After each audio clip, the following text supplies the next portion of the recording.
Hi my friends! Good day! Ang gagawin lang natin ay mag-update tayo ngayon kasi pang ilang ulan na ngayong May, siguro mga 4 or 5 na nito dito sa lugar namin sa Tarlac area at kung makikita nyo sobrang green na nung mga plants ko at yan, meron akong isang plant na yan na sobrang nagagandahan ako sa flower niya.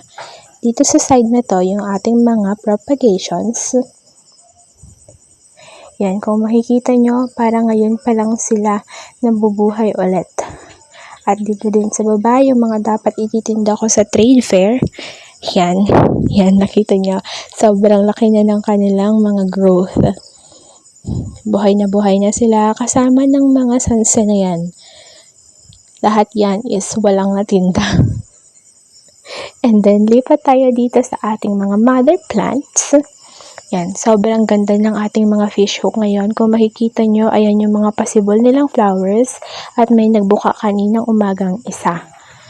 So, ayan sila at naglalaro pa rin ng ganda-gandahan ng aking variegated na Werthiolimafolia na yan. May flower na din siya.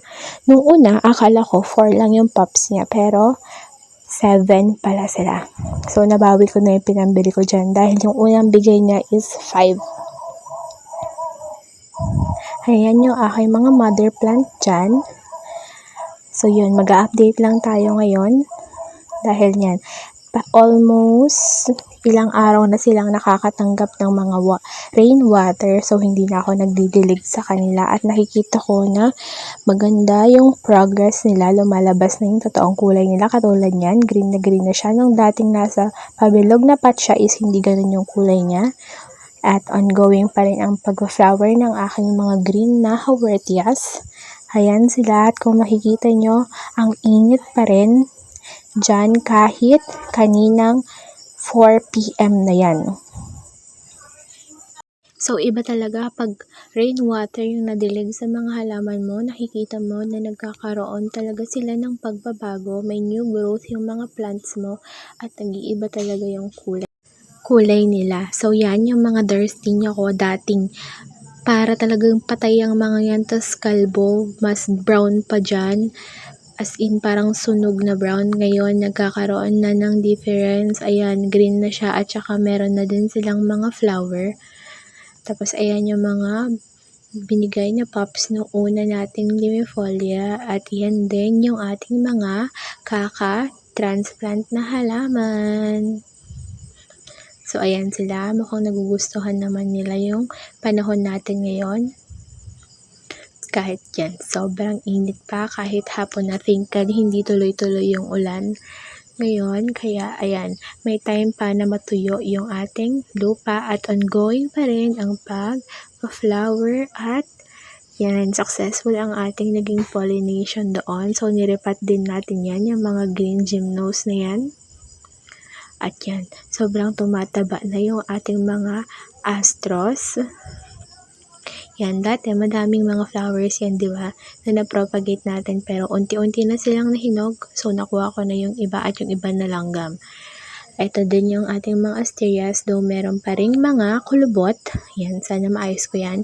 So, may napanood akong vlog kay Nurse Mitch. So, pag ganyan daw na kulubot is may problema yan. Either sa soil o kaya naman ata sa mismong roots niya. So, antayin ko lang na medyo matuyo yung lupa niya bago ko sila palitan. So, ang dami pa rin mga kulubot dyan sa kanila. Yan yung mga asters natin. So, yan. Bala kong iripat din yan. Titignan ko kung may problema talaga sila sa kanilang roots. At ayan yung mga propagations ng pops. So, madami na yan. May mga lipat na din ako dyan na nailagay sa mga individual pots nila. Ayan lang naman yung view natin. Konti lang pala yung mga ganyan, mga astros ko. At yan, chinecheck ko lang yung kanilang mga lupa. Antayin ko lang matuyo yan and then repotting ulit tayo sa kanila. Nagagandahan lang ako sa kanila lately kasi yung iba sobrang nagiging plump na busog at yung iba medyo namu-worried ako kung ano yung mangyayari sa mga yan. Sana maging katulad din sila ng iba na parang sobrang busog tignan, lalo na yung star shape na yon.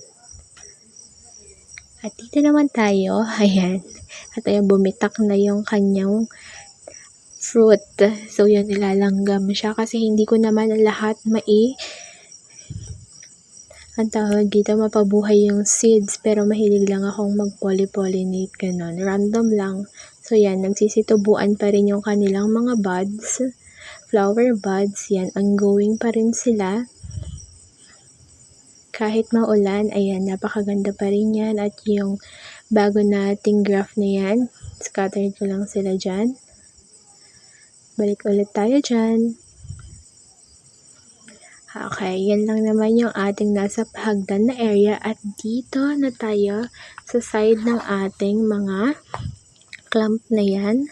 And next yan yung mga asters natin na may sakit. So, napakaganda ng sides na yan, no, pag magkakadikit sila. At yan din yung ating gym, no, na-extra sa Daydream. Damsi na extra Daydream. And then yun yung mga nasunog dati. Madami akong mga ganyan na nasunog dahil nung unan, magkabaliktad pa yung kanilang pwesto. At yan lang yung parang nakita kong variegated ko na pink yung flower. At yan, kung makikita nyo, ongoing pa din yung pagbibigay nila ng flower. Though ito wala, pero yan, may mga tumutubo pa. So yan, sobrang init pa rin yan kanina kahit bandang 4 na. Yan, isa yan sa favorite ko na crusted ko. Yan, parang dalawa yung mukha niya. Yan, meron siyang mga pups. At ito naman yung parang dragon na crusted na yan. So yan, 2024 ko pa pala yan nabili. And isa din yan. Yan, pink-pink yung flower niyan. Yan yung mga damsi or squash. So yung mga sansevieria ko dyan, natumba yan. So hindi ko pa naiaayos. So iaayos ko na lang. Pabalik ko sila. Nung lumambot yung lupa, natumba yung kanilang tungtungan. At itong ating centipede, meron din ako nakikitang pa-bloom or patubo na pops na flower. At ito naman yung sa green gymnose, hinug na. Lalanggamin na din yun. At yan, ito, dehydrated din yan, pero ngayon bumabawi siya. At yung mga tumutubong flower sa kanya is sa pops niya. Ito hindi ko sure kung white or orange mellow. So, sorry kung mali yung pangalan. And then, ayan, napakalaki ng mga naging fruits nila. Ito, ayan, sinave ko lang yan. Kaya siya may scar kasi parang nalulusaw yung part niya na yun. So, kinat ko and then nabuhay siya. Yan. Ongoing ang pagtubo ng kanilang mga flowers. Isa pa yan sa mga crusted ko na may mga nasunog na part. Dyan sa part na yan, nasunog siya noon ng araw. Tapos ito naman dito. Yan, in-scrape ko yan. Tinanggal ko yung parang nabubulok na part niya na nasunog. At yun, luckily nabuhay naman. Ito, parang dalawa din yung face niya. Pero yung sa isang side na dun sa dulo is yun yung nasunog. Pakaganda niyan. Parang candy. Yan. And this one naman, yun yung mga bagong bili. Ito din, mga bagong bili din yan. Parang December.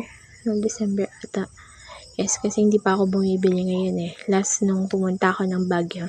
At sobrang, yan. Free naman ito. Dati. Yan, napakaganda din. At ito, yan, mura din yan, pero may nasunog ang part din dyan. So, ayusin lang natin, iikot natin siya. Para maitago natin yung nasunog na part niya at yan. Maganda siya tignan. So, yan yung mga iba pa nating plants. Ito yung damsi natin. Yan yung nakaraan dun sa video natin. As yan, sobrang daming tumubong pops. Flower buds sa kanya. Ito naman, wala na yung flower buds niya. And the rest, ito parang iisa lang yung ganyang gymno ko. Hindi ko alam kung parang T-lines or T-rex yung ganyan. Pero nag-iisa lang siya dito sa aking garden at maganda siya. Next din ito, may possible din siyang bagong flower. Isa yan sa favorite ko kasi parang full bar siya. Yan, yung mga yan. And then, yan. Yan lang naman yung ating mga variegated gymnos. Yan, maganda din yan. At ito, isa sa favorite ko din. Para siyang jelly candy.